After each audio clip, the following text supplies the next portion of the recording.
اعوذ بالله من الشیطان الرجیم بسم الله الرحمن الرحیم. شروع کوم په نامه د هغه رب چې مال د ویلو تاسو لیدو او د اورېدو توفیق درکړي. زه نن تاسو سره موجود یم، ستاسو ورور خدای محمد صافي او تاسو زموږ کتونکي لیدونکي. د زړه کومې د سلامونه او هرکلي ویم. نن موجود د حجرې په غونډه کې یو محفل دی او د صافي واینز د طرف نه پرزنټ شوی دی.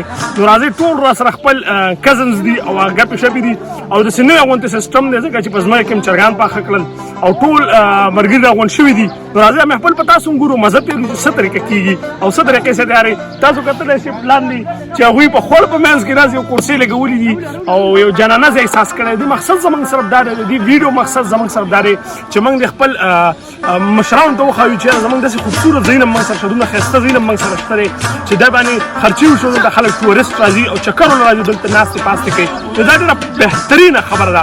تاسو ټول راځئ ما سره اوسئ، ټول مې ته پوښتنه کوم چې پروګرام نه مزه واخیسته. راځئ ما سره اوسئ. ډېر ښایسته ماحول دی، ډېر مزیدار. یاران دوستان راټول شوي دي او ډېر یو د مینې ماحول دی، ډېر زبردست. او خدای به ته هرکلی ولزمه چې راشله او سره پروګرام کې ځان شریک کړو. ډېره مننه، شکریه. دا بلم راواله، یو بلم ده راواله.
امانه دا څه کې